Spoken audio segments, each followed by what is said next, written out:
Se tiver alguém aí fora, nesse momento pode entrar, mas eu estou vendo bastante gente aqui dentro. Então já encontre os seus lugares. Nesse momento vamos ficar de pé para começarmos o nosso culto. Muito bom estarmos juntos para mais um culto de louvor e adoração ao nosso Deus. Estamos juntos com os irmãos do Cacau, do Janauari. É uma bênção estarmos todos juntos aqui, podendo comemorar o aniversário da nossa igreja. Mais um ano que podemos estar aqui juntos, né? Então vamos orar. Senhor, muito obrigado por estarmos juntos, obrigado por sermos o Teu corpo, Pai, obrigado por nos privilegiar com isso, obrigado por cada um que está aqui. Eu te peço que abençoe esse momento que vamos ter agora para cantar um pouco, para aprender um pouco mais sobre a Tua palavra também e comemorarmos mais as Tuas bênçãos sobre nós, Pai, como corpo. Muito obrigado por tudo, em nome de Jesus, amém. Vamos cantar que Ele é o nome sobre todo nome?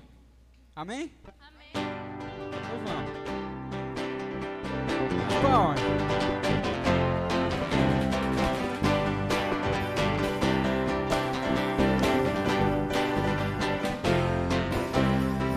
nome sobre todo nome é o nome de Jesus. Nome sobre todo nome é o nome de Jesus. Nome sobre todo nome é o nome de Jesus. Nome sobre todo nome é o nome de Jesus. acima de todo poder, Acima de todo poder, principado e potestade, acima de todo domínio e de todo nome, no céu, na terra e no mar.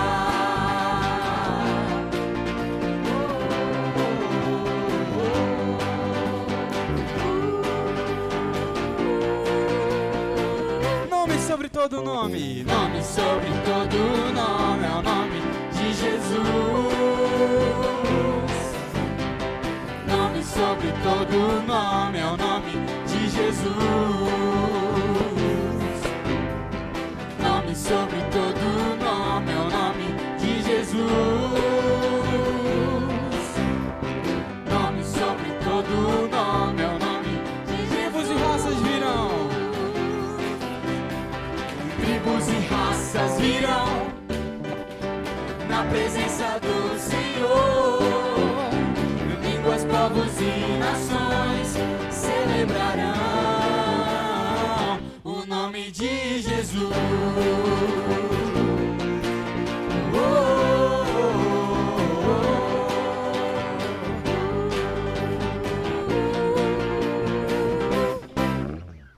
Nome sobre todo nome é o nome de Jesus. Nome sobre todo nome é o nome de Jesus.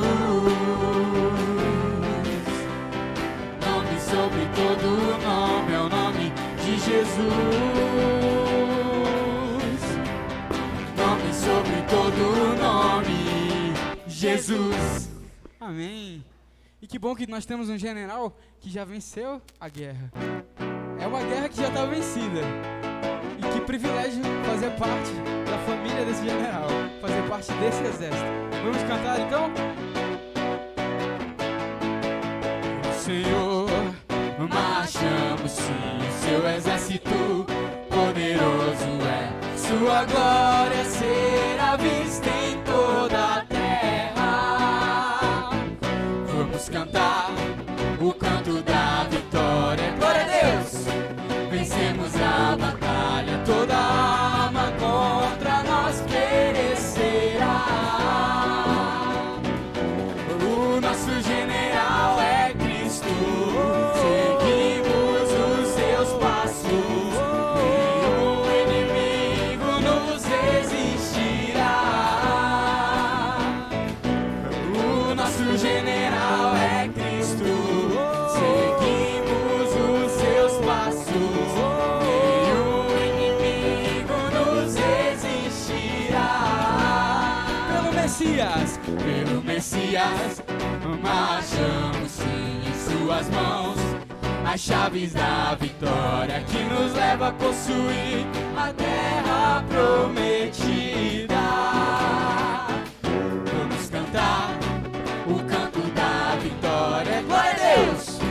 Vencemos a batalha, toda alma contra nós perecerá. O nosso general é Cristo, seguimos os seus passos, nenhum inimigo nos resistirá. O nosso general é Cristo, seguimos os seus passos, nenhum inimigo nos resistirá. Nenhum inimigo nos resistirá. Nenhum inimigo nos resistirá.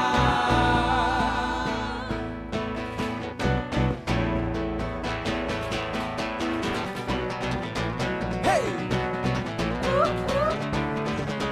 Hey! Hey!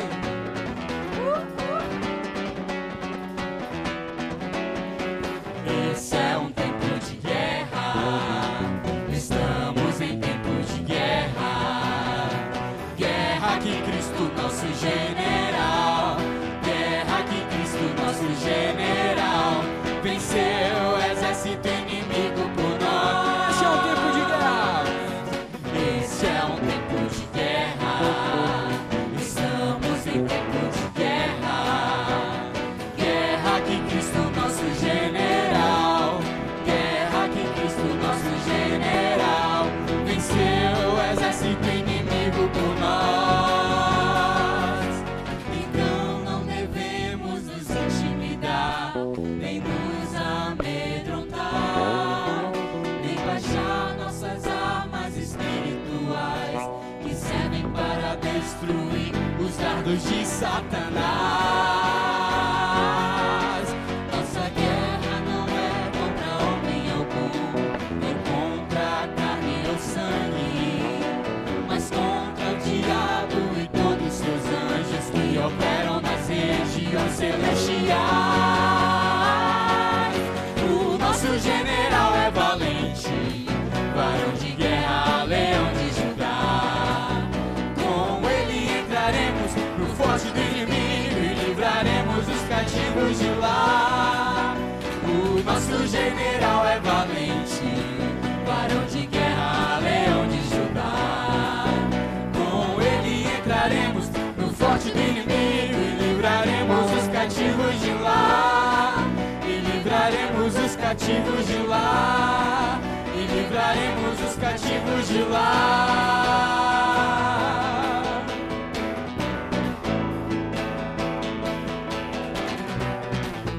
Hey! Hey! Hey!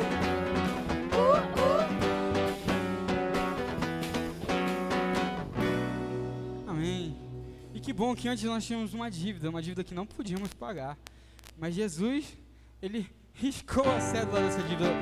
Agora podemos viver, agora temos liberdade porque Ele nos amou, porque Ele pagou a dívida que era contra nós. Amém? Cantemos. Jesus riscou a cédula que era contra nós, cravou-a na cruz, nos libertou, prevaleceu, aleluia. Jesus venceu a morte com grande glória, ressuscitou e tem as chaves da morte e do inferno, prevaleceu, aleluia. Despojando os principados, despojando as potestades, os expôs publicamente e neles triunfou. Esse mesmo triunfou. Jesus riscou a cédula que era contra nós, cravou-a na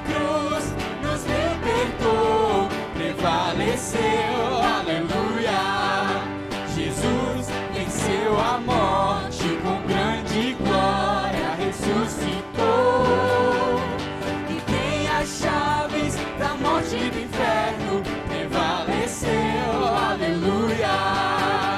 Despojando os principados, despojando as potestades, os expôs publicamente e neles triunfou.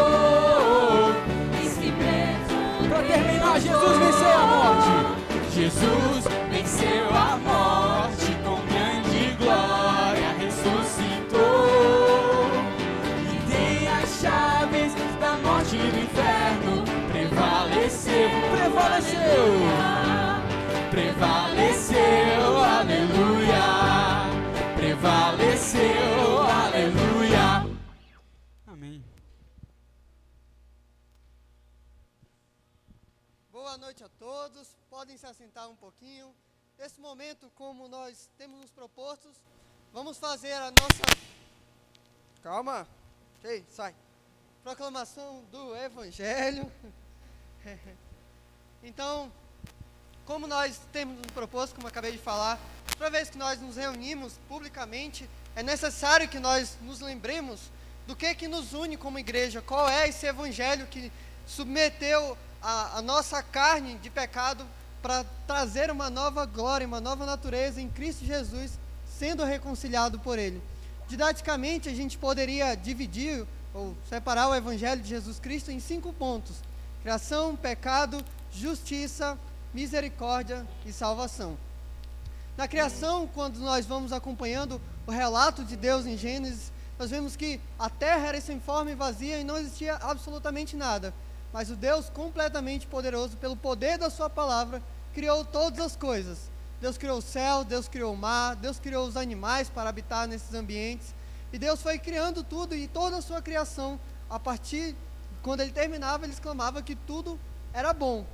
E quando Deus finalizou todos os ambientes da sua criação, encheu o céu dos pássaros, as águas de peixes, a terra de flores e os animais terrestres, Deus coroou a sua criação com o ser humano.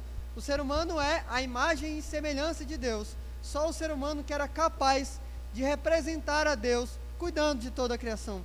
Dessa forma, o ser humano foi criado por Deus para adorar a Deus, se relacionando com Ele. E essa adoração se daria através do cuidado dos animais, essa adoração se daria através do cuidado da sua esposa, da sua mulher Eva, e essa adoração se daria no próprio relacionamento com Deus. O ser humano vivia uma vida completamente perfeita. Ele era alertado por Deus contra o mal e guiado pelo bem. E Deus tinha dado apenas uma ordem para o ser humano: ele não poderia comer do fruto do conhecimento do bem e do mal. E se ele comesse, certamente ele morreria. E como nós vamos vendo no relato da criação, Adão e Eva decidem se rebelar contra Deus, decidem desobedecer a ordem de Deus. E a partir da desobediência de Adão e Eva, então dá à luz o pecado, que é a falha de adorar a Deus. E Deus, por ser santo e completamente justo, Ele precisava afastar Adão e Eva da sua presença, porque senão eles seriam consumidos pela santidade de Deus. Então, como ato de misericórdia, Deus expulsa Adão e Eva do paraíso e dá a eles o destino de habitar na terra. E por causa do pecado de Adão e Eva, todos aqueles que nasceriam a partir deles, ou seja, toda a humanidade, já nasceria debaixo da desobediência de Deus, já nasceria com a sua natureza pecaminosa. E é por isso que geração após geração, nós vamos vendo que a humanidade fica perpetuando o ciclo de pecado. É por isso que a morte não vai parar de existir, é por isso que a tristeza não para de existir, é por isso que existe dor, sofrimento, traições nos relacionamentos, porque os seres humanos pecaram e foram destituídos da glória de Deus. Eles andam agora no curso deste mundo e vivem debaixo da autoridade desse mundo, que é Satanás. Mas Deus, que é riquíssimo em misericórdia, pelo seu muito amor que nos amou, decide resgatar a sua criação. Porque Deus precisa manifestar a sua justiça, punindo os pecados que foram cometidos contra Ele, e da mesma forma Ele também manifesta a sua misericórdia, querendo salvar as suas criaturas que se rebelaram contra Ele. Nós vemos então esse dilema: esse Deus justo precisa punir a falha que é cometida contra Ele, e esse Deus misericordioso quer salvar a sua criação, quer salvar aqueles que se encontram em estado de miséria e que não podem mais fazer nada para voltar a se relacionar com Deus como foi no Jardim do Éden. Então, para resolver essa situação, onde o ser humano estava encontrado, no fundo do poço, num buraco onde ele não poderia sair, o próprio Deus se fez carne e vem à terra. Jesus Cristo vem com a missão de demonstrar o amor de Deus, nos reconciliando com Ele mesmo. Jesus Cristo vive uma vida completamente perfeita. Como homem, Ele foi tentado em todas as coisas e não pecou. Ele sofreu, Ele chorou, Ele padeceu nessa terra. Como Deus, Ele sabia exatamente tudo o que Ele iria passar. Isso faz que todo o sofrimento que Ele teria nessa terra ainda mais excruciante. Porque como Deus, Ele já saberia a dor e o peso da ira que Ele teria que carregar por causa do meu e do seu pecado. Então Jesus, de forma voluntária, obedecendo o plano que foi estabelecido antes da fundação do mundo, vai até a cruz do Calvário carregar o pecado dos seres humanos pecadores. Jesus Cristo, naquela cruz, recebe toda a ira de Deus e paga pelos pecados de todo aquele que nele crê. Jesus Cristo, então, morre como ele havia falado, mas ao terceiro dia, ele também ressuscita, demonstrando que a justiça dele é maior que qualquer pecado da humanidade. E a cruz de Cristo, que era um instrumento de tortura e dor, passa a ser agora um instrumento de esperança. A partir da cruz de Cristo, os seres humanos que estavam outrora afastados de Deus, vivendo no curso deste mundo, podem novamente acessar a graça de Deus por meio do sacrifício de Cristo. O Evangelho de Jesus Cristo é um Evangelho de vitória e de poder. O Evangelho não é sobre um Deus carente que estava querendo se relacionar com a sua criação. Antes, o Evangelho é um anúncio de vitória de Deus, que Jesus Cristo despojou todos os principados e todas as potestades. Então, diante do Evangelho de Jesus Cristo, todo ser humano tem que ter uma resposta, tem que haver uma resposta. Aqueles que ainda não foram submetidos à graça de Deus por meio do Evangelho de Jesus Cristo, possa ser que Deus esteja te chamando hoje para um verdadeiro arrependimento, para uma mudança de mente, para uma conversão de caminho, onde você sai das trevas e vai para a luz, se arrepende dos seus pecados e declara o Senhor Jesus Cristo como Senhor e Salvador. Declara que somente nele há a possibilidade da salvação em Cristo Jesus. Para aqueles que já foram submetidos à graça de Deus e vivem a jornada da santificação, também é um chamado para o arrependimento. Diante do Evangelho de Jesus Cristo, nós devemos continuar analisando a nossa vida, arrependendo dos nossos pecados, arrependendo da nossa desobediência contra Deus, mudando nossas atitudes e os nossos pensamentos no tempo que é chamado hoje. Enquanto nós vivemos essa jornada de santificação, nós temos que viver a maneira do Senhor Jesus, imitando o Senhor Jesus, tendo Ele como referencial, porque tudo que nós fazemos como igreja, como filhos de Deus, é para Deus, é por meio de Deus e é para o louvor da glória de Deus. Então o Evangelho de Jesus Cristo é essa mensagem de vitória, onde Deus Santo venceu na cruz todo o poder do pecado e chama os pecadores para o arrependimento e uma mudança de mente. Vamos orar. Senhor Deus, nós te agradecemos pela tua graça que tem derramado sobre nós. Nós te agradecemos porque nós sabemos que nós estávamos distantes do Senhor, fadados a uma vida completamente de morte e de vazio, Senhor, onde nós só teríamos acesso na vida vindoura a um atributo do Senhor que é chamado ira, Senhor. Mas pelo teu muito amor que o Senhor nos amou, o Senhor nos resgatou da morte para a vida, e agora nós vivemos a vida do Senhor Jesus Cristo. Nós te agradecemos, nós te pedimos que o Senhor nos ajude a andar essa jornada de santificação, até o dia que o Senhor venha nos buscar, que o Senhor venha buscar a tua igreja, Senhor. Nós pedimos que o Senhor retorne logo e venha buscar a tua igreja para o louvor da tua glória, Senhor. Nós te agradecemos e oramos no santo nome de Jesus. Amém. Vamos ficar de pé, continuar cantando nessa noite? Diante de um Deus grandiosíssimo e único, nós devemos todo o nosso louvor, tudo o que temos, devemos a Ele. E devemos colocar diante dele nossa alegria, nós devemos ter contentamento nesse Deus, porque nele não vamos nos decepcionar, nele nós não temos dúvidas, nós não ficamos com incertezas, nós temos certezas que nele podemos confiar. E que bom, cantemos, porque só a Ele devemos exaltar essa noite. Grande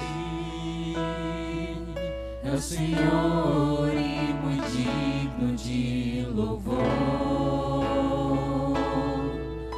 na cidade do nosso Deus, seu santo monte. Alegria de toda a terra,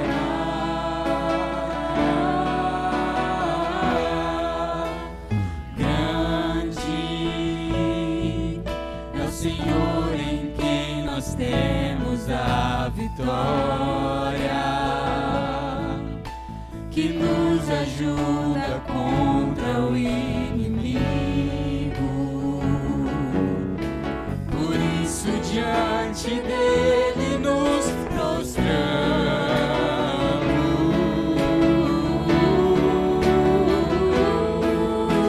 Queremos o teu nome engrandecer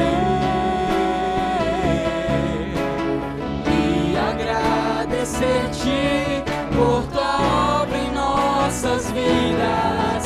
Confiamos em teu infinito amor, pois só tu és o Deus eterno sobre toda a terra e céus.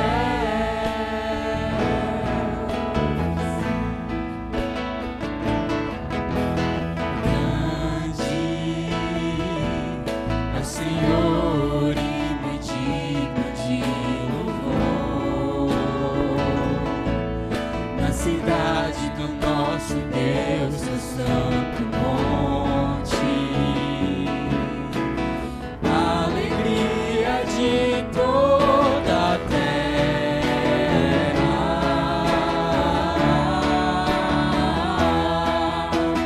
grande é o Senhor em quem nós temos a vitória, que nos ajuda contra o inimigo.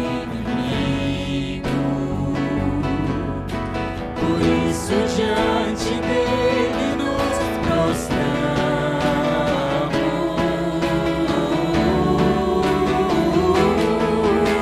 Queremos o teu nome engrandecer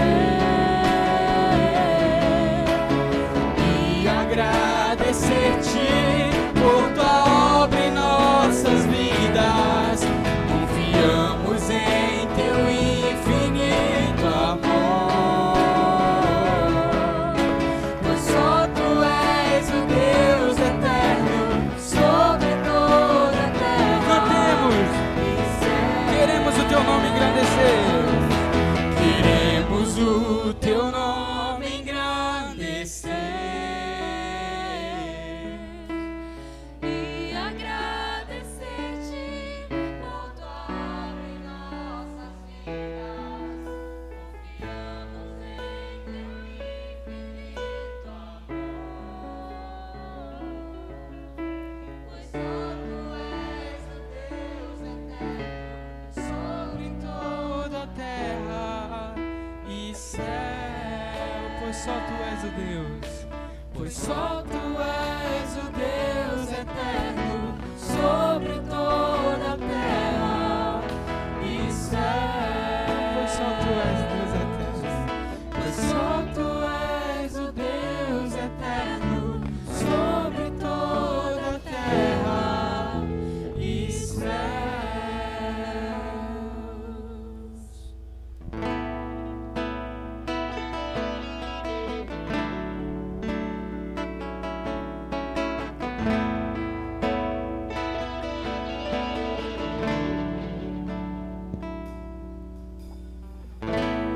Meu Jesus, Salvador, outro igual não há. Todos os dias quero louvar as maravilhas de teu amor. Som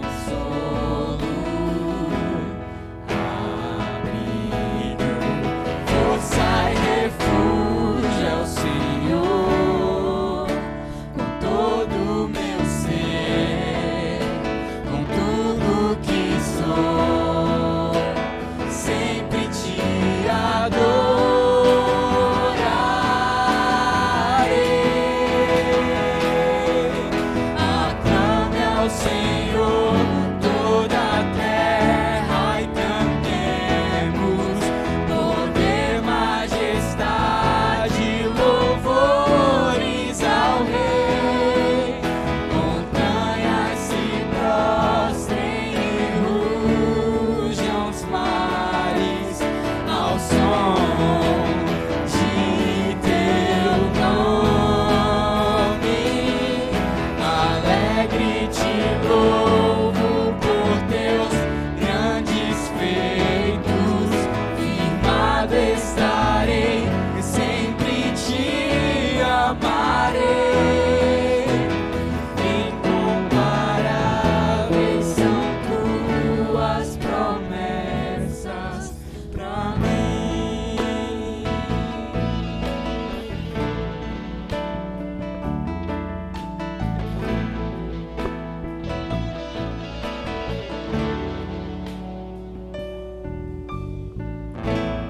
Meu Jesus, Salvador, outro igual não há. Todos os dias quero louvar as maravilhas de teu amor. Consolo, força e refúgio ao Senhor, com todo o meu ser, com tudo que sou, sempre te adorarei.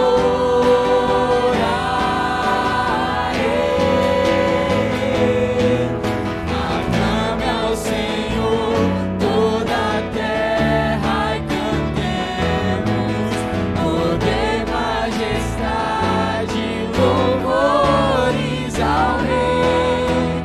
Montanhas se prostrem e rujam os mares ao som de teu nome.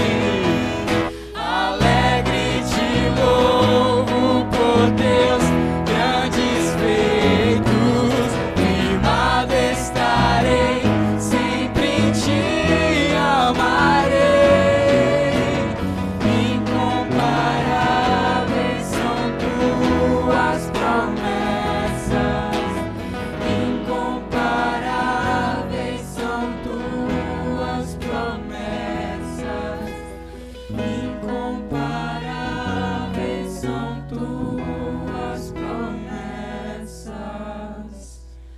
pra mim. Amém. Oremos. Pai, muito obrigado por esse momento, Pai.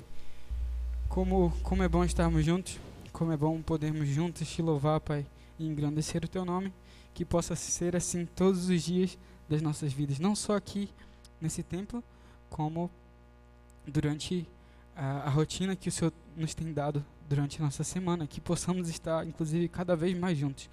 Eu te peço nesse momento que abençoe o Teu servo que vai trazer a Tua palavra, que possamos ouvir atentos, Pai, sabendo que estamos te adorando ao aprender, estamos te adorando ao prestar atenção, Pai.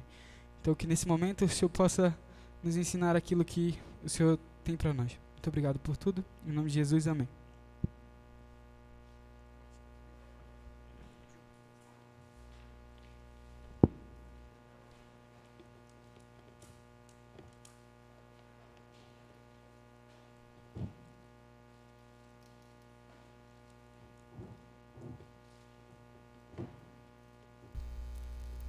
Boa noite, irmãos. É bom estar aqui junto com os irmãos, ver muitos amigos, irmãos do Cacau, irmãos do Janauari, os irmãos aqui próximos, amigos, né? É muito bom ter vocês, visitantes, aqueles que estão vindo aqui pela primeira vez, né? Então, que seja um momento na presença de Deus, que nós possamos aprender dele e realmente ver aquilo que ele quer para as nossas vidas. Fico muito feliz também, a gente, essa semana, a nossa igreja completou 10 anos, não é isso? Completou 10 anos, né? Nós estamos aqui em Santa Etelvina. Eu espero que eu não esteja errado, mas é 10 anos. É 2011, né? Na minha memória é 2011. Pode ser que eu sou um pouquinho velhinho, a gente esquece às vezes, mas na minha memória é 2011. 10 anos sim. Então, agradeço a Deus porque Ele proporcionou esse tempo, né? Para mim também são 10 anos de pastorado, né? Então já um bom tempo juntos aí trabalhando para honrar e glorificar o nosso Deus. Então, nós vamos, na verdade, continuar o nosso estudo. Nós estamos estudando o livro de Efésios e nós vamos dar continuidade a essa leitura, né? E vamos pensar também em tudo isso que está acontecendo, né? É um aniversário, é um tempo, uma igreja reunida, homens, mulheres, pessoas que têm assumido compromissos com Cristo e pessoas que também ainda não tomaram uma decisão diante de Deus. Então, em tudo isso, nós temos que refletir naquilo que nos é dito. Em especial aqueles que ainda não têm o Senhor Jesus como Senhor e Salvador. Nós, como vocês viram, o irmão Enoque nos trouxe o Evangelho em que ele nos mostra que nós precisamos de um Salvador. E esse texto, ele é dirigido, o texto que nós vamos ler hoje, àqueles que já alcançaram esta salvação. A igreja reunida, essa carta é dedicada às igrejas e nós vamos pensar um pouquinho sobre tudo isso e aplicar em nossos corações.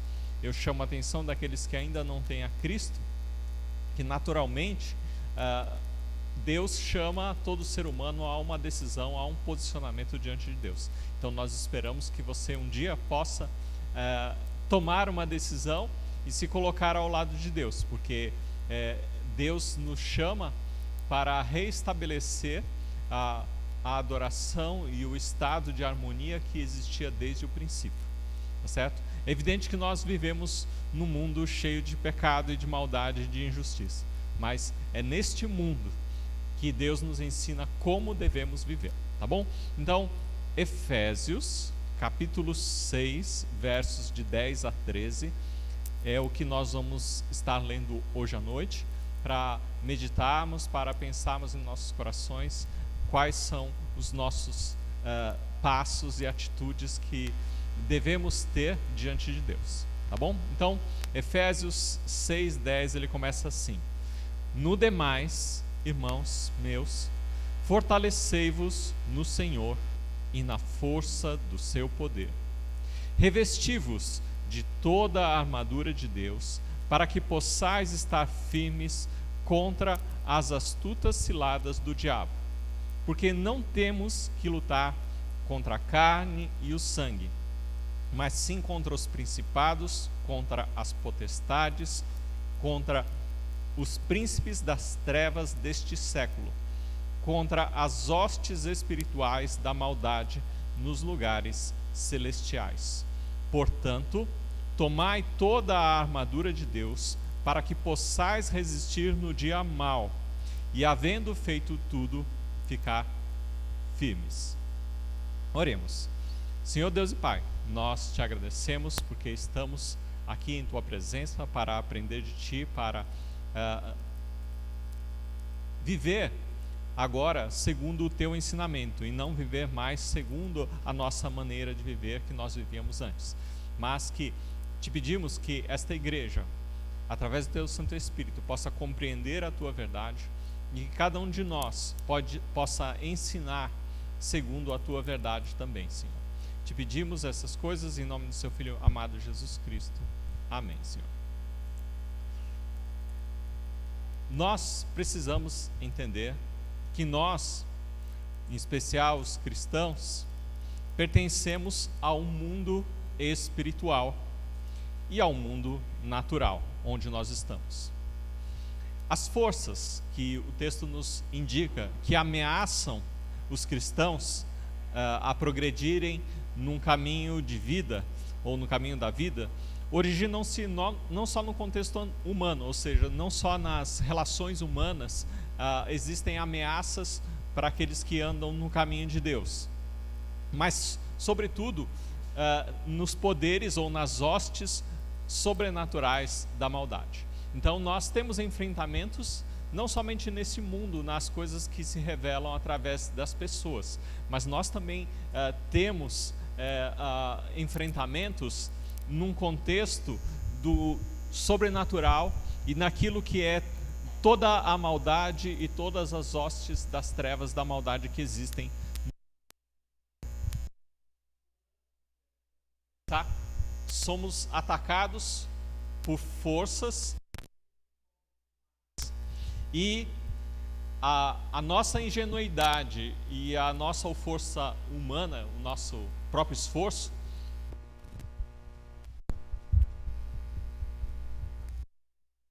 não são adequados contra tais poderes, né? O povo de Deus precisa de recursos divinos para vencer essa luta. Ou seja, nós vivemos verdadeiramente uma batalha, e para vencer essa batalha nós precisamos de recursos divinos. As instruções que nós vemos nessa carta, ou nesse trecho dessa carta do apóstolo Paulo, têm o propósito de nos preparar como cristãos a vencermos a batalha que enfrentamos neste mundo. Eu vou dividir assim, basicamente são 4 versos, vou dividir em 4 partes, em essência. A primeira parte, nós somos chamados para estarmos firmes contra o adversário. A segunda parte, ele nos dá uma ordem para vestirmos toda a armadura de Deus. Na terceira parte, nós vamos ver que, isso já no verso 12, nós devemos entender que há de fato uma guerra espiritual neste mundo. E na última parte, a resposta apropriada para a guerra espiritual. Quando nós lemos lá no verso 10, quando ele fala: no demais, irmãos meus, fortalecei-vos no Senhor e na força do seu poder, essa primeira palavra, no demais, ele é uma representação do final, né? Ou um resumo daquilo que foi de essencial, de tudo que foi ensinado anteriormente, né? Então, Paulo, ele estabelece cuidadosamente qual é o nosso lugar em Jesus Cristo, né? Ou aquilo que é básico para o andar, para o viver cristão. Temos visto nas partes anteriores que nós lemos nas últimas semanas, como devemos andar na luz, né? Então ele vai indicando que todo filho de Deus, todo cristão deve andar na luz, né? Deve andar na luz de tudo o que Deus tem feito por nós. Então devemos andar na luz de tudo aquilo que Ele tem feito por nós, né? Através da salvação, através do Evangelho, através do exemplo de Cristo. Nós devemos andar na luz da gloriosa posição que nós temos alcançado em Deus como filhos de Deus.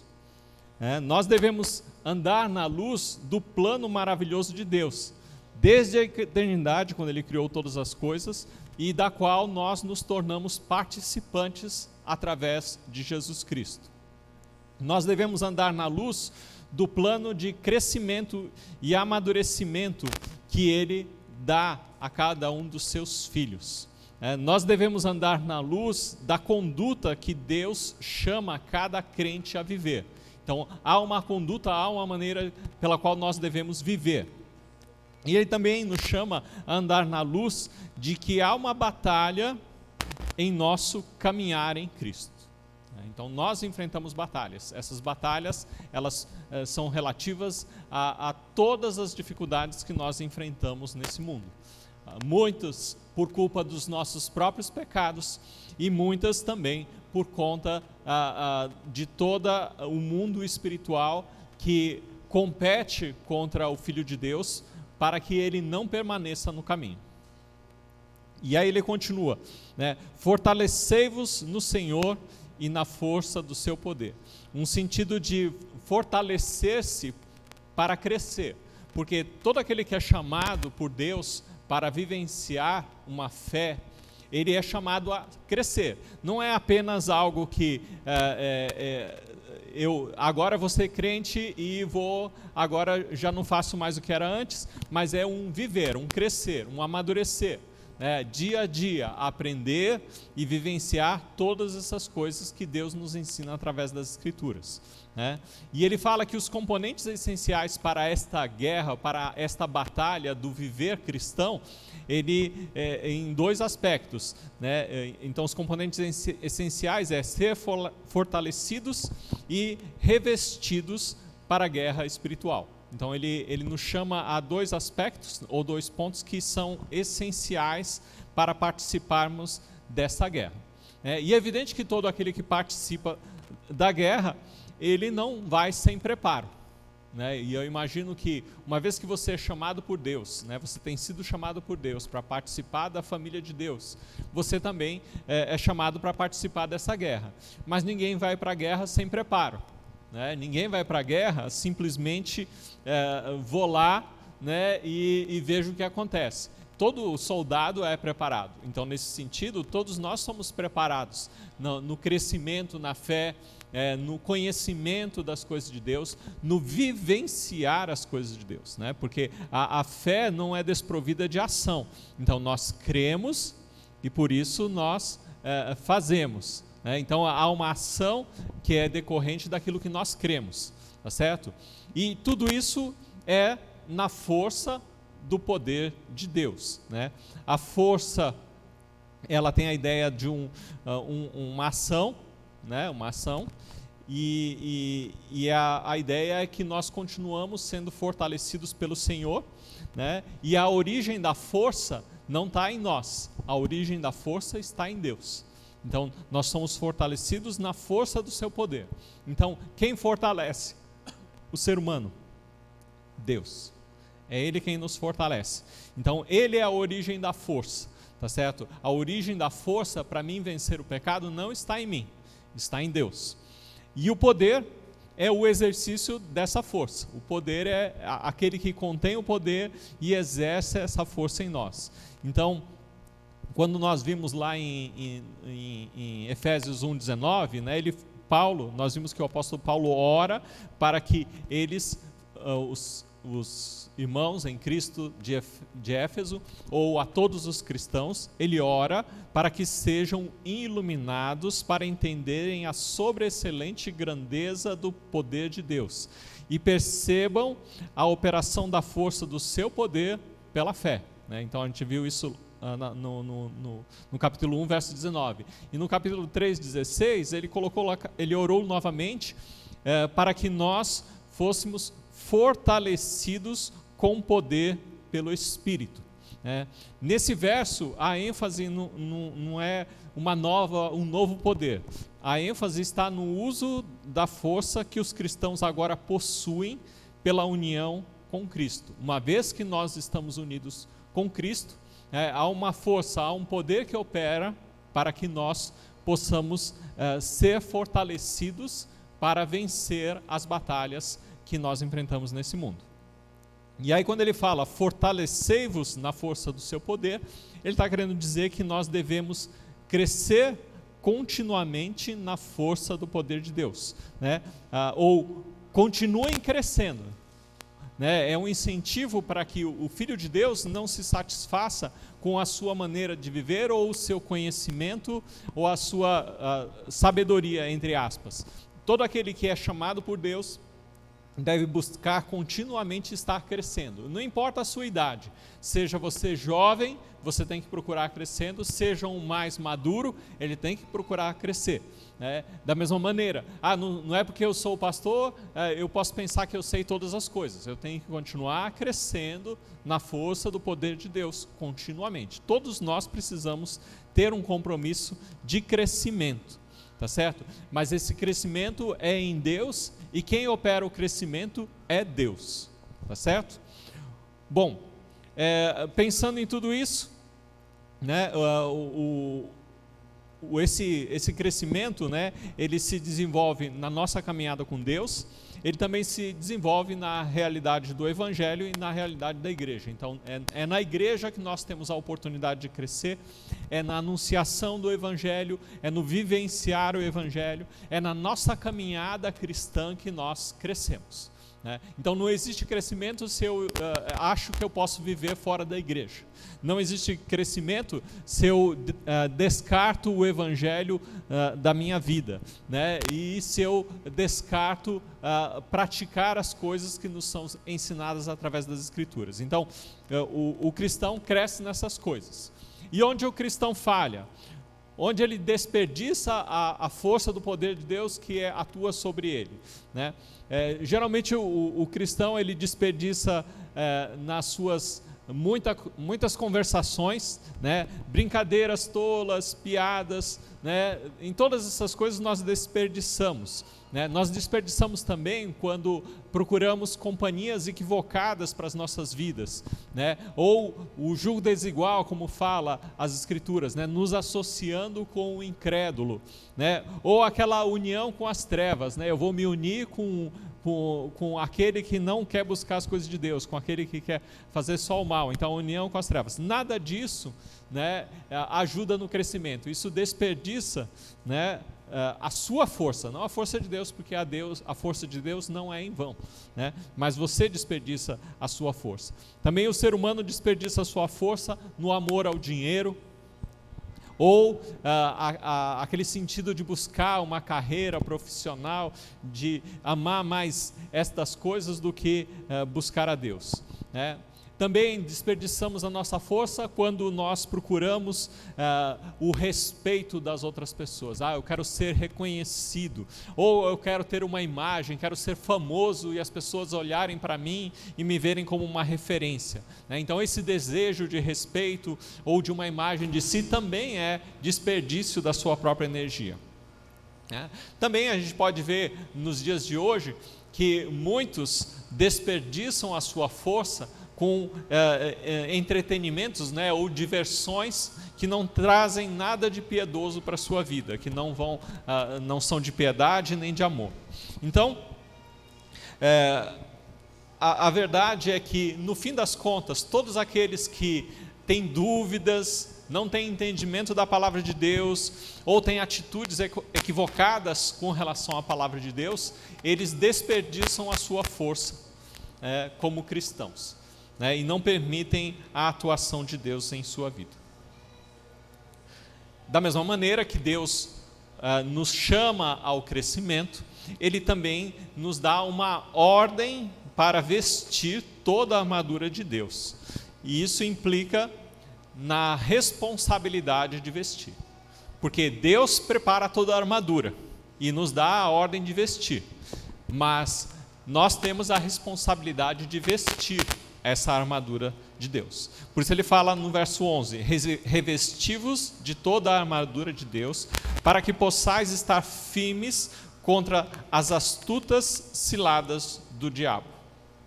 Então, quando ele fala revesti-vos de toda a armadura de Deus, né, ele vai trazer aquela ideia de enquanto vocês se fortalecem no Senhor, crescendo, participando da igreja, né, buscando fazer a vontade de Deus, se revistam de toda a armadura de Deus.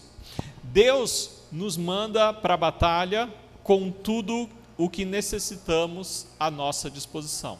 Deus não nos chama à batalha e nos deixa sem nada na mão, né? É que nem o pessoal que começa a trabalhar na fábrica e não dão nenhum material de proteção, entra lá e se vira, né? Então não é assim que Deus faz. Deus, Ele dá tudo o que nós precisamos, Ele dá o armamento completo, o equipamento completo nos é dado quando nós recebemos Cristo como nosso Senhor e Salvador. Então todas as coisas que são importantes referentes à vida eterna nos é dado de uma vez por todas em Cristo Jesus, né? Jesus é quem desarmou os principados. Então nós vamos para uma batalha armados e revestidos com uma armadura, não é verdade? E os nossos adversários têm as suas, as suas armas, né? Ou os seus vestimentos arrancados por Cristo, né? Como a gente vê lá em Colossenses 2,15, né? Que ele fala, e despojando os principados e as potestades, publicamente os expôs ao desprezo, triunfando deles na cruz, né? A gente cantou essa música ainda agora há pouco, né? Então, Deus, né, removeu as armas do nosso inimigo e nos deu todas as armas que são necessárias para nós enfrentarmos essa batalha. Toda a armadura de Deus, no sentido de que é de Deus a armadura e deve ser completa, né? No sentido de que Deus nos dá a armadura completa e no sentido de que é a armadura de Deus, né? E a gente vê também, quando ele fala toda a armadura, é que ela é completa e que ela é de Deus. E também no sentido de que é a própria armadura que Deus usou. A gente pode ver, por exemplo, em Isaías 59:11, ele fala, vestiu-se de justiça de uma couraça e pôs o capacete da salvação na cabeça, pôs sobre si a vestidura da vingança e se cobriu de zelo como de um manto, né? Então lá em Isaías ele fala que o próprio Deus se revestiu dessa mesma armadura, né? E qual o propósito dessa armadura? Para poderes ficar firmes contra as ciladas do diabo. Isso expressa o poder que temos em Deus para suportar as dificuldades desse mundo, maquinações, ciladas ou estratagemas do diabo. Porque, em essência, desde o princípio, o que Satanás fez foi enganar o ser humano. E nós vamos ficar firmes justamente contra o engano do pecado que nos corrompe, né? Então, o diabo, por assim dizer, ele nos intimida, no sentido de que ele também tem poder, mas também ele se insinua com falsas verdades, né? Então, o engano e a intimidação são as táticas do diabo, né? E aí tem vários textos que a gente pode olhar que tratam sobre isso nas Escrituras, né? Por exemplo, 2 Coríntios 2,11, ele fala, porque não ignoramos os seus ardis. Os ardis de quem? Do diabo, porque ele engana. Ou, por exemplo, 2 Coríntios 11:3, que ele fala, mas temo que, assim como a serpente enganou Eva com a sua astúcia, assim também sejam de alguma sorte corrompidos os vossos sentidos e se apartem da simplicidade que há em Cristo, né? Um outro texto que é muito interessante, que fala a esse respeito, é em 2 Coríntios 11:14, e ele fala, não é maravilha, porque o próprio Satanás se transfigura em anjo de luz, né? Então, Satanás, ele vem para enganar, matar, roubar, destruir. Então, ele tem o propósito de enganar, e ele faz isso contra o ser humano. Por isso, nós somos chamados a nos revestirmos da armadura de Deus, para que possamos nos defender contra as ciladas de Satanás. Tá certo? No verso 12, ele fala, porque não temos que lutar contra a carne ou sangue, mas sim contra os principados, contra as potestades, contra os príncipes das trevas deste século, contra as hostes espirituais da maldade nos lugares celestiais. O que nós vemos aqui é que há de fato uma guerra espiritual. E todos participam dessa guerra. A grande questão é, de qual lado da guerra você está?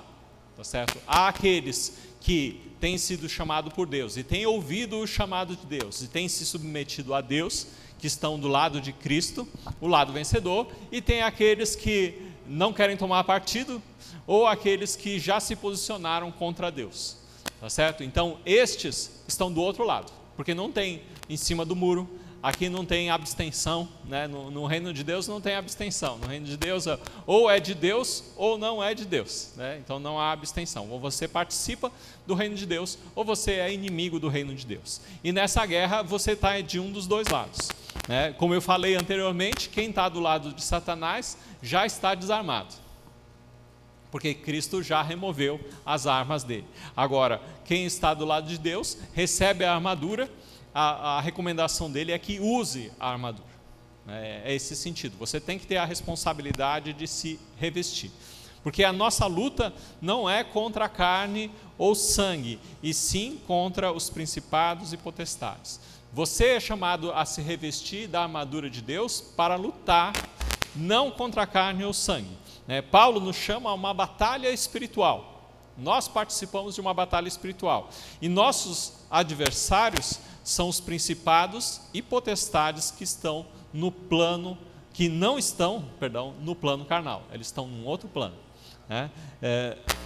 E quando ele fala que a nossa luta não é contra a carne ou sangue, aí nós vemos o grande equívoco de muitos cristãos, que desperdiçam esforços lutando na direção errada contra pessoas, contra religiões, contra políticas, contra leis, contra fofocas, contra injustiças. Então, não que a gente não deva lutar contra as injustiças, mas muitos não entendem que a verdadeira luta não é contra essas coisas que são questões do mundo ou de natureza humana, ou de natureza carnal. Nós lutamos, na verdade, e deveríamos lutar contra as forças espirituais más, que na verdade essas forças espirituais más, elas estão já em ordem de batalha, já estão organizadas, para batalhar contra o crente.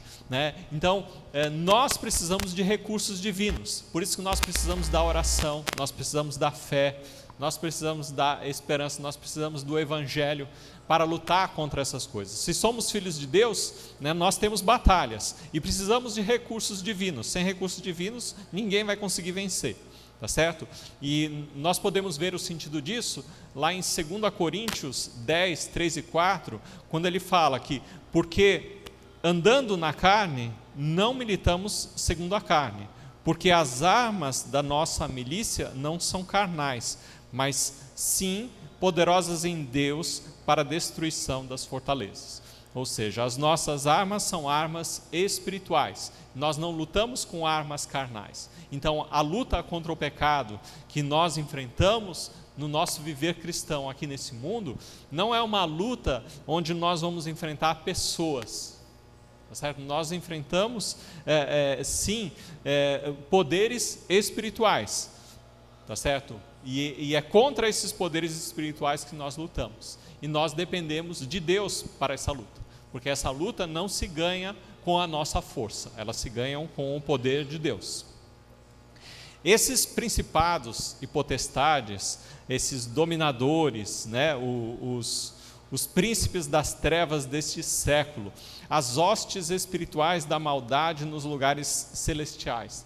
Quando Paulo ele usa esses diversos termos para se referir a esses poderes sobrenaturais do inimigo, ele quer nos orientar a entender que esses são os nossos verdadeiros inimigos.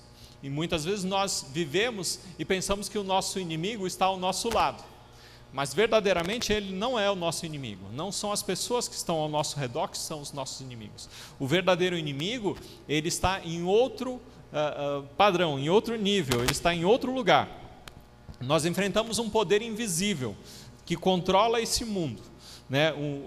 Enfrentamos agentes espirituais do mal, um poder organizado e sobrenatural que existe nesse mundo. E este poder sobrenatural, naturalmente ele não é onipotente, nem onisciente, nem onipresente, mas é organizado em todo o mundo, ou por todo o mundo, se você preferir, com o propósito de combater e derrotar o povo de Deus. Tá certo? Então, esses poderes, na verdade, eles existem, eles são sobrenaturais e eles existem de uma maneira organizada e sistemática para afastar o homem de Deus.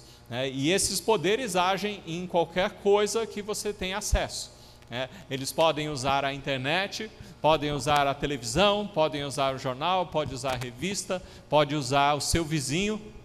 Tá certo? Ele usa todas as coisas com um único propósito, de derrotar o povo de Deus.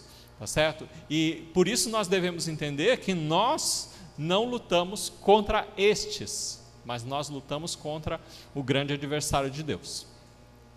Então, uma coisa que é importante entender é que, independente de quem é o nosso inimigo, nossa guerra é combater o engano do diabo. É isso que a gente tem que entender. No final das contas, o problema maior não é contra quem nós lutamos, mas o que ele faz contra o ser humano, né? E em essência ele engana, né?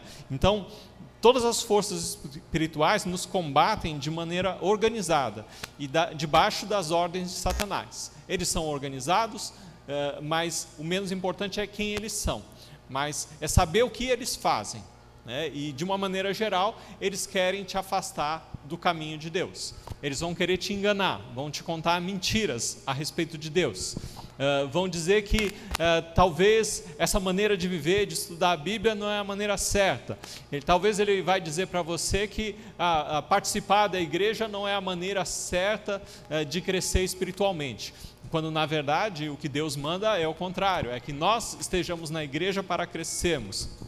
Que você creia na Bíblia, que você viva conforme a palavra de Deus. Então, todo o ensinamento de Deus, né, ele tem um propósito, e Satanás, ele tenta desviar você do propósito que Deus estabeleceu para a sua vida, para que você possa adorar o Criador. Então, não importa quem é o inimigo, mas você entender que o que ele busca é te enganar. E você só vai ser enganado quando você não conhece. Quando você não conhece a Deus, você não busca conhecer a palavra dele, e você se afasta de Deus, se afasta da igreja, aí sim você é enganado, muito facilmente. Por isso, o nosso compromisso de estar na igreja. Se você for procurar na Bíblia, ela fala bastante coisa a respeito desses principados e potestades. Tem vários textos, né? Por exemplo, em Romanos 8, 38 e 39, ele nos diz que os principados não podem nos apartar do amor de Deus. Por mais que eles existam no mundo, uma vez que você se achega a Deus, eles não têm o poder de afastar você de Deus, tá certo? Eles vão combater com você, mas ele não pode afastar, né? Porque ele fala em Romanos 8, 38, porque estou certo de que nem a morte, nem a vida, nem os anjos, nem os principados, nem as potestades, nem o presente, nem o porvir, nem a altura, nem a profundidade, nem alguma outra criatura nos poderá separar do amor de Deus que está em Cristo Jesus, nosso Senhor.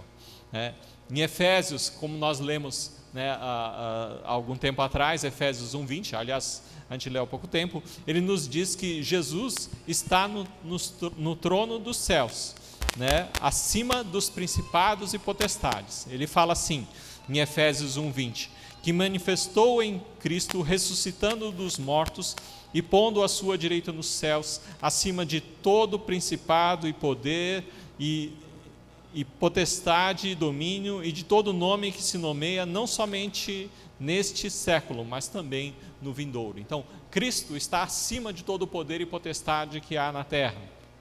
Né? E ainda em Colossenses 1:16 ele vai falar que ele, Jesus Cristo, criou, né, os principados e potestades, né? E ainda em Colossenses 2:10 ele vai dizer que Jesus é a cabeça sobre todo o principado e potestade, tá certo? E ainda um último texto aqui é Efésios 3, de 10 e 11, né, que nós lemos recentemente. Ele nos diz que a igreja pode dar a conhecer a sabedoria de Deus a principados e potestades, né? Interessante esse texto, né? Então eu vou ler para vocês. Efésios 3:10 ele diz: para que agora, pela igreja, a multiforme sabedoria de Deus seja conhecida dos principados e potestades nos céus, segundo o eterno propósito que fez em Cristo Jesus, nosso Senhor.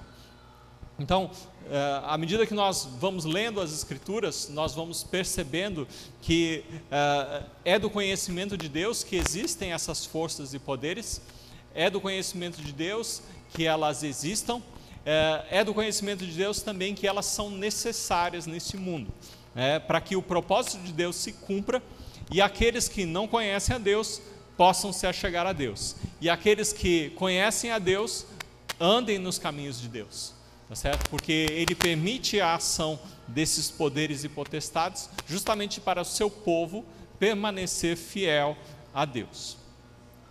Também eu devo citar que existem intérpretes que acham que essas potestades e principados são poderes políticos ou econômicos, sociais, né, ou qualquer coisa de moralidade, história, geografia, né? Então, alguns autores têm esse entendimento, mas essa posição eu acho que ela não é adequada, uma vez que ele diz que a nossa luta não é contra a carne ou sangue.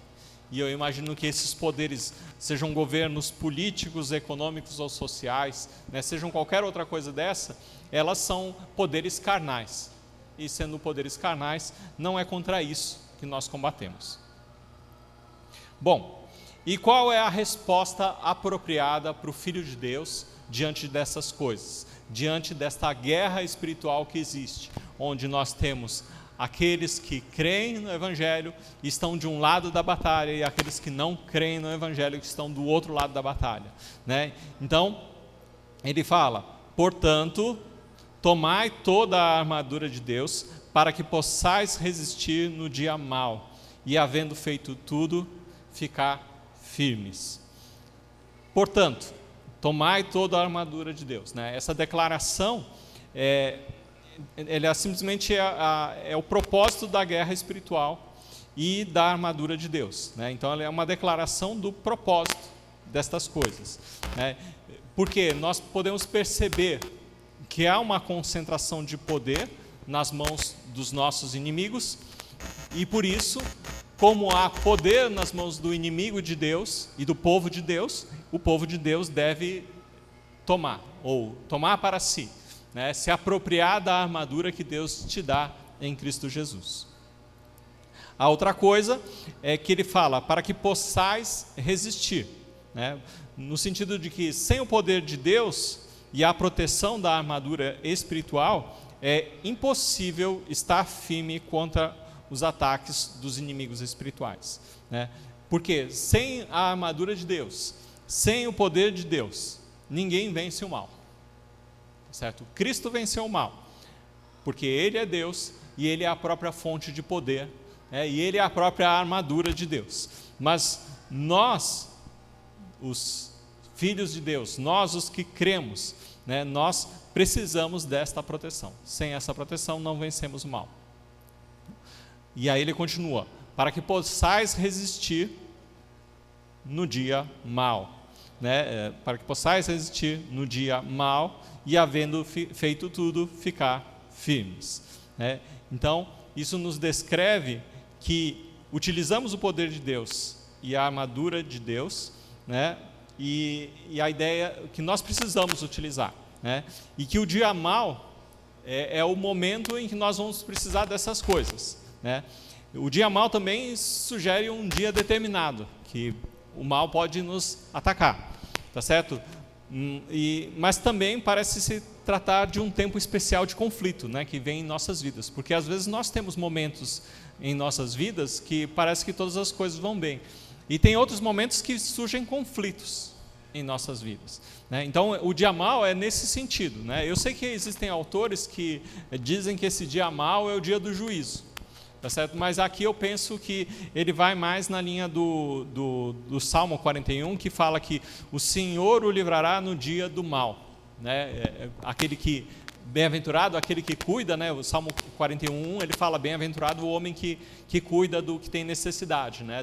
Do pobre, né? E Deus promete, o Senhor o cuidará no dia mal, no dia do mal, né? Nesse sentido. Então, é o dia que vem a adversidade, porque nós enfrentamos adversidades a todo momento, tá certo? Alguns dias as adversidades são maiores, outros dias as adversidades são menores, mas há dias em que nós enfrentamos adversidades. E uma outra interpretação para esse dia mal também é como a gente leu em Efésios 5,16, há pouco tempo atrás, que ele fala para remir o tempo, porquanto os dias são maus, né? Muito parecida a ideia. E esse texto ele dá uma ideia de uma época ou do tempo presente, o tempo onde nós vivemos, né? Então, por assim dizer, é estar firme, inabalável para resistir o mal de sua época ou do seu tempo, né? Então, como nós vivemos nesse século, nós enfrentamos o mal deste século.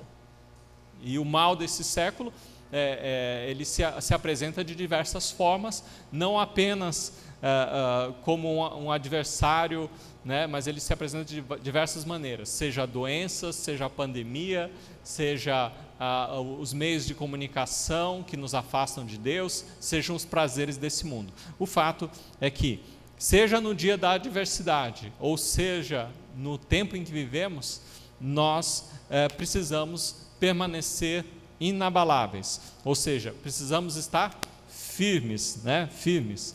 Ele usa a palavra esteme, né? A palavra esteme ele aparece tanto no verso 6:11, né? Quando ele fala revestíveis de toda a armadura de Deus para que possais estar firmes, né? E no verso 13, né, ele coloca e havendo feito tudo, ficar firmes, né? Então, qual a ideia? De a gente permanecer. A gente é chamado para a batalha, e nessa batalha devemos estar firmes por todas as adversidades que vão vir em nossas vidas. Então, esse é o sentido que ele quer dizer aqui. Então, estar firmes, né, entendendo que nós alcançamos uma posição gloriosa em Jesus Cristo. Então, nós permanecemos firmes porque Jesus Cristo nos chamou a nova posição nele, né? E por meio da fé, nós podemos vencer toda a batalha espiritual, né? Nós estamos firmes na graça de Deus, porque é na graça de Deus que nós permanecemos firmes e vencemos toda a batalha contra o mal. Estamos firmes, né? Devemos permanecer firmes no Evangelho. É o Evangelho que nos chama, o Evangelho da nossa salvação. Nós devemos estar firmes na nossa fé, inabaláveis, né? Firmes na esperança, né, de que um dia, né, estaremos com Jesus Cristo, nosso Senhor. Firmes no amor, amando uns aos outros e amando a Deus, que nos amou primeiro, né? Amar ao próximo, amar a Deus e amar ao próximo, né? Então, estar firmes no amor. Nós devemos estar firmes na liberdade cristã com que nós temos em Cristo Jesus, né? Nós precisamos estar firmes na igreja, né? Permanecendo na fé, na comunhão, na comunidade de Deus, né? Partindo o pão, né? Vivendo e vivenciando todas as dificuldades juntos, né? Precisamos estar firmes no Senhor, né? Em todas as bênçãos espirituais, né, que Ele nos concede em Cristo Jesus, na nossa eleição, né, na nossa predestinação, né? Então, a gente pode perceber que existem muitas coisas ligadas a uma pequena palavra nesse texto, né? E eu preciso dizer que o que isso significa, né? Significa que quando ele nos chama a ficarmos firmes nestas coisas, significa que nós vamos ser atacados, né? Todo cristão, né, precisa entender que de uma maneira ou outra vai ser atacado na sua fé, vai ser atacado na sua posição em Cristo, vai ser atacado por procurar vivenciar as coisas que Deus tem chamado, né? Vai ser atacado por tentar vivenciar, né, uma vida em Cristo. Então, todos vão ser atacados. Então, se você quer permanecer em Deus, você vai ser atacado. Você vai ser atacado pelo engano, né, até pelo desejo de não estar na igreja, de não participar da igreja. Então, nós somos atacados. Então, todo aquele que é chamado a ficar firme vai ser atacado. Você não pode se enganar a esse respeito. A outra coisa que é importante entender, o Filho de Deus, que quando ele diz para você ficar firme, significa que você não deve ter medo das dificuldades que virão. Porque uma vez que você entende que vai ser atacado, você não precisa ter medo, né? Por que você não precisa ter medo? Porque esta batalha já foi vencida, né? Mas nós somos chamados a permanecermos firmes, porque nós vamos ser atacados, mas precisamos permanecer firmes, sem medo, né, de cair. Porque, na verdade, é até interessante você olhar esse texto, né? Em momento algum passa pela cabeça do apóstolo Paulo que algum de nós vai ser derrotado. Tá certo? O que passa na cabeça dele é que você ainda tem que permanecer firme, não pode ter medo, né? Isso também significa que permanecer firme é que você não deve desanimar, tá certo? Não deve desanimar do Evangelho, não deve desanimar porque às vezes são poucas as pessoas que participam, não deve desanimar porque às vezes as pessoas que estão ao nosso redor não querem nada com Deus, não podemos desanimar porque você tem muitas dificuldades nesse mundo. Então, quando nós somos chamados a ficarmos firmes, né, nós devemos permanecer em Deus, né, e sem desânimo, tá certo? Nem abaixar a cabeça, ficar de ombro caído, se fazendo de coitado, tá certo? Porque ninguém é chamado em Cristo para ser coitado. E também, eu não creio que haja espaço para aquela autocomiseração, né, para se sentir um pobre coitado por causa das dificuldades. Nós enfrentamos dificuldades e nós temos que enfrentar as dificuldades de cabeça erguida. Por isso ele fala, ficai firmes, né? E também significa que nós devemos ficar alertas, porque quando ele manda ficar firme, né, você sabe que vai ser atacado, então você tem que estar alerta para os ataques de Satanás contra a sua vida. Porque da mesma maneira que você é chamado a ficar firme, ele fala que você vai ser atacado, também significa que você vai ter que ficar alerta, tá atento ao que está acontecendo, tá certo? Porque ninguém fica firme sem ver de onde vem a bordoada, e às vezes a gente leva a bordoada porque não está atento, né? Então precisamos estar atentos, sim, alertas, né? Em guarda, né? Porque a vida cristã exige isso. Às vezes a gente está em momentos, né, que está tudo bem, né, é só alegria, né, o esposo olha para a esposa, só alegria, né, até dá um arranca-rabo, né? Então, os problemas estão ali presentes, tá certo? Mas a gente tem que estar alerta também. E também significa que nós não rendemos e nem pensamos em fugir. Então, aquele que é chamado por Deus para ficar firme, ele não tem que pensar em se render, desisto disso, né, não consigo seguir essa vida cristã. E também não significa que ele deve fugir, vou para outro lugar para resolver meus problemas. Nada disso vale, tá certo? Então, quando nós somos chamados a ficar firmes, devemos, a última coisa que deve passar pela nossa cabeça é se render ou fugir do enfrentamento das dificuldades que vêm, né? Porque o adversário sempre procura afastar o homem de Deus, né? Então, só reiterando, o apóstolo Paulo, ele nunca considera a possibilidade de derrota. Ele sempre considera que nós temos que permanecer firmes, enfrentar nossas batalhas. A vida cristã, aqueles que são chamados por Deus, são chamados para o enfrentamento. Não é o comodismo. Muitos vendem um falso evangelho de prosperidade, que você vem para Deus e você vai ter todas as coisas. Vem para Deus que você vai ser feliz. E o evangelho que nos é apresentado pelo apóstolo Paulo é: venha para a batalha, venha para a guerra, venha para o enfrentamento. Você vai lutar não contra coisas fracas, você vai lutar contra coisas poderosas. Venha enfrentar a luta contra o mal, né? Ele nos chama para uma vida de enfrentamento e não uma vida de desilusão e mentira que o mundo oferece, porque o mundo oferece essas coisas, né? Venha, procure paz, procure alegria, mas não é assim. Nós somos chamados à batalha. A vida cristã é uma batalha de todos os dias, tá certo? É uma batalha de tristezas? De maneira nenhuma, porque nós vencemos muitas batalhas, né? Nós vencemos o mal, né? Na medida que estamos em Cristo, muitas vitórias contra o mal são alcançadas em nossas vidas. Nossos corações são transformados, nossas vidas são transformadas dia a dia, de fé em fé.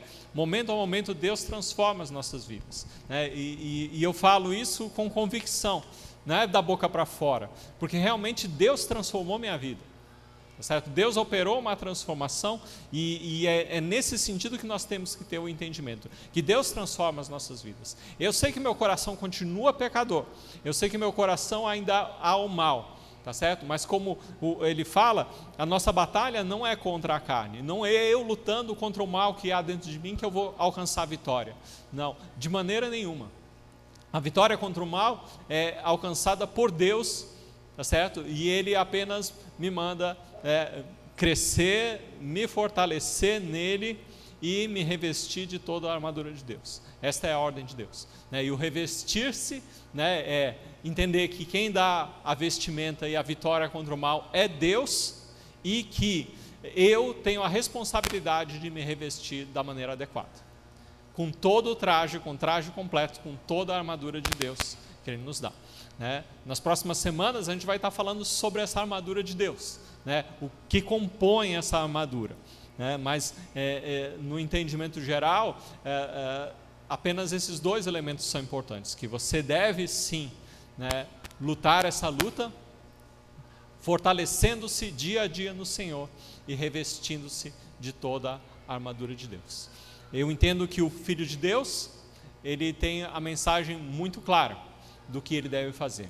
Agora, aquele que nunca tomou uma decisão em Cristo, tenha também muito claro qual é a sua posição. Ou você está do lado de Deus, revestido da armadura dele, tá certo? E fortalecido pela força do poder de Deus, ou você está do lado perdedor. Não existe outro lado nessa batalha. E nessa batalha só existe um vencedor, que é Jesus Cristo, nosso Senhor. Então, quando o irmão Enoque nos falou do arrependimento, né? Ele estava falando justamente sobre isso, de você se arrepender, entender que mesmo se omitindo, você se coloca como adversário de Deus. Então você precisa se arrepender dos seus pecados e voltar-se para Deus, porque essas são as posições que existem. Então em Deus nós temos esperança, fora de Deus não há esperança. E você é chamado para a esperança, você é chamado para uma vida de fé, uma vida de batalha, sim, mas uma vida de conquistas também, né? Porque em Cristo nós alcançamos vitória. Amém? Então vamos baixar nossas cabeças, vamos falar com Deus em oração. Santo e amado Deus, nós te agradecemos mais uma vez porque o Senhor tem cuidado de nós. Nós te agradecemos porque o Senhor nos ensina através de sua palavra a maneira como nós devemos andar, a maneira como nós devemos viver. Te pedimos que abençoe esta igreja, te pedimos que abençoe a todas as pessoas que estão aqui presentes, que vieram para ouvir da tua palavra, para te conhecer. Te pedimos que o teu Santo Espírito opere na vida e no coração de cada um, para que possam desfrutar da verdadeira vida que há em Cristo Jesus. E é em nome dele que nós te pedimos. Amém, Senhor. Então, primeiro você. Então, eu quero só agradecer a Deus, né, pela oportunidade de falar da palavra de Deus, agradecer a Deus pelos que estão aqui nos visitando e agradecer a Deus, né, pelas conquistas, né, que nós alcançamos nesses anos aqui em Santo Etelvino, né.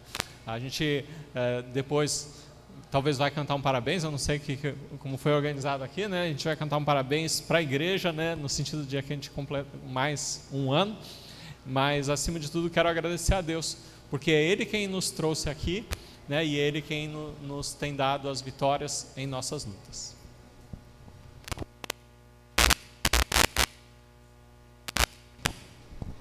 Bom, hoje o senhor vai da nossa igreja de aproximadamente vários anos. 7, né? 10. Acertei.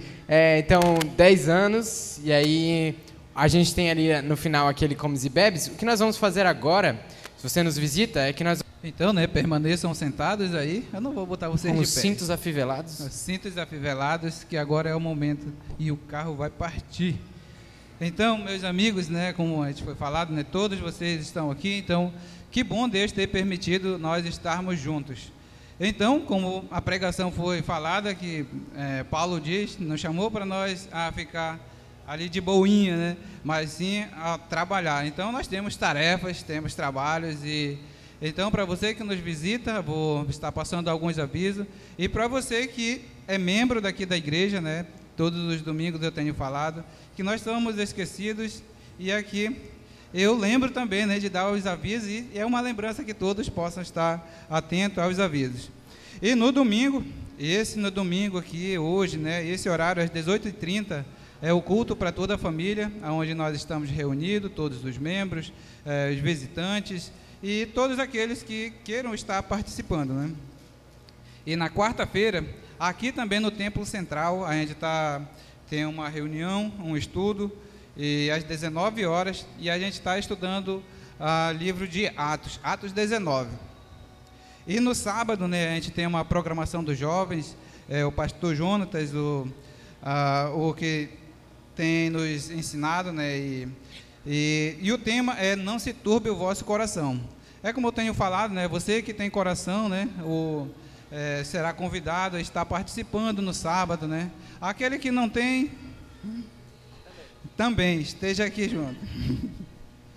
E a gente tem, na quinta-feira, na casa do irmão Júlio César, vai estar sendo ali na Morada do Sol, e essa quinta-feira vai ser lá na casa dele com a irmã Carol, aquele casal ali, ó. Levanta as mãos, isso ali. E lá estão estudando, né, a palavra de Deus. Então tem ele e mais o pastor e mais outros irmãos que se reúnem a estar estudando a palavra de Deus. E no domingo de manhã a gente tem um grupo também aqui em Santa Etelvina. Esse domingo é lá na casa da tia Fran. Quem conhece a tia Fran? Gente boa. O marido dela que é meio... Fran, e será lá na casa dela, lá no Parque Santa Etelvina. Ela é minha esposa, né? Vocês conhecem ela é minha esposa. E a gente tem essa batalha juntos aí. E você que mora aqui, né? A gente fica aberto o convite a você que queira estar participando. E começa às 9 horas da manhã, no primeiro horário, né? Assim, você acorda disponível a estar junto com a gente, né? Eu acredito que só Deus mesmo que nos fortalece para estar juntos. E aqui a gente tem no Cacau Pereira, às 19h30, nós temos culto lá também, cadê meu culto aqui? Na quarta-feira. Cadê o pessoal do Cacau marcando presença hoje? Todos os domingos eu tenho passado esse aviso, né, que o pastor Jonatas e mais outros irmãos estão indo, se disponibilizando a estarem junto com os irmãos também, estudando essa palavra de Deus, né, o Evangelho. Então eu fico feliz de saber que os irmãos estão assíduos, né, presentes ali, estudando juntos. E também nós temos lá no Janauari, às 8 horas. Cadê o pessoal do Janauari? Aliás, às 19 horas, perdão, às 19 horas. Agora, né, o irmão Mota olhou e me falou assim: você está desviado, não foi mais lá conosco. Mas eu tenho falhado, não tenho ido lá, estou com mais de anos sem ir. Peço perdão, mas aqui também, por causa daqui, tem um trabalho para fazer, né? Então, não é desculpa, estou trabalhando sim, não estou desviado. A gente está levando a palavra aqui. Mas, como o Paulo... Mas tem que ficar de olho mesmo, irmão. Obrigado, tá? Mas, como o Paulo diz, não estou desviado, então trabalho por aqui. E, no domingo, de manhã, às 8h30, lá em Pedras Vivas. Tem alguém de Pedras Vivas? Não. Não tem, mas o pastor está aqui, ele está conduzido lá em Pedras Vivas, ele mais o irmão, né? E como eu sempre falo, a felicidade é de poder estar juntos e aprendendo a palavra de Deus. Pedras Vivas é uma igreja irmã nossa lá no Iranduba, né? E a gente tem ido ajudá-los lá, mas eles têm o culto deles no domingo à noite, por isso que eles não estão aqui. Então, ele falou, o motivo de eles não estarem aqui é porque estão em culto também lá em Pedras Vivas. E eles vão cedinho também, às 8h30 da manhã. Né? Esses são os avisos. Só dando um lembrete que os irmãos, a gente tem pedido colaboração, né, de 1 quilo de alimento não perecível. A nossa cesta está ali.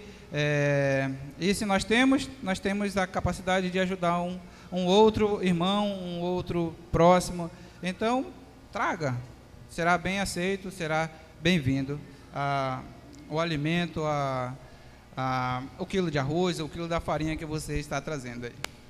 Esses são os avisos e o pastor Jonatas vai dar o encerramento, falar aí a continuação, não é o encerramento, é a continuação. É Jesus o farol da minha alma, Ele sempre eu hei de esperar, pois a sua palavra é verdadeira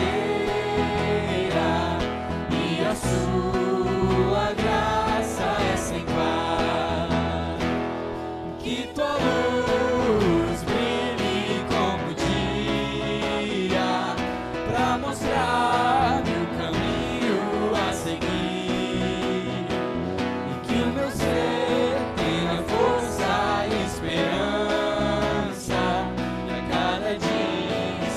eu mais junto a ti. É Jesus o farol da minha alma. Quando chega a noite e o pavor se parece durar meu sofrimento, mas ainda dura o teu amor. Que tua luz brilhe como o dia, pra mostrar-me o caminho a seguir. Que o meu ser tenha força e esperança, e a cada dia esteja eu mais junto a ti. Se eu me achar perdido na viagem, sem achar no mar a direção, é Jesus o farol da minha alma, fortifica o fraco coração. Que tua luz brilhe como o dia, pra mostrar meu caminho a seguir. Que o meu ser tenha força e esperança, e cada dia esteja eu mais junto a ti. Mais perto quero estar, meu Deus, de ti.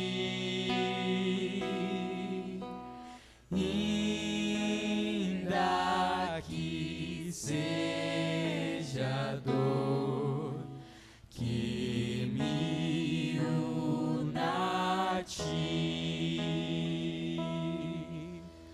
sempre hei de suplicar, mais perto quero estar, mais perto quero estar, meu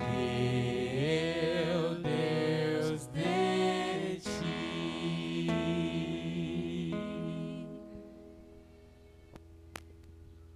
Senhor, muito obrigado por esse dia e obrigado porque nós estamos juntos aqui, reunidos no Teu nome. Obrigado porque o Senhor é o Deus Todo-Poderoso que veio até nós e nos trouxe vida, nos trouxe salvação. E por causa do Senhor, por causa do Teu sacrifício na cruz, nós estamos aqui reunidos hoje, engrandecendo ao Senhor e louvando ao Senhor. Senhor, obrigado por mais um ano que o Senhor permitiu que a nossa igreja vivesse junta, em unidade, em comunidade. Senhor, nós somos pecadores, falhos, que não tem nada para oferecer para o Senhor. E por isso nos maravilhamos com a Tua graça e nos rendemos diante do Senhor, que nos regenerou, que nos trouxe a vida. Te pedimos que cada momento da nossa vida seja um culto, uma celebração ao Senhor. Que todos os instantes sejam em adoração a Ti. Que o Senhor seja sempre a luz que guia as nossas almas. E que nós estejamos firmes no Senhor, tomando a armadura que o Senhor nos oferece. Obrigado porque o Senhor é fiel, independente de qualquer coisa que nós venhamos a fazer ou deixar de fazer. Eu peço que o Senhor nos ajude neste momento, em que nós vamos continuar aqui adorando ao Senhor, agora através da comunhão que experimentaremos. Pedimos que a Tua graça reine sobre nós e que os nossos corações estejam voltados para o Senhor, mesmo neste momento. Que nos lembremos que em todas as coisas o Senhor está presente e que do Senhor, por meio do Senhor e para o Senhor, são todas as coisas. Nós Te falamos essas coisas, dirigimos nossas palavras ao Senhor, não porque tenhamos merecimento, mas no nome santo do nosso Senhor Jesus Cristo, que morreu e em breve voltará. Amém.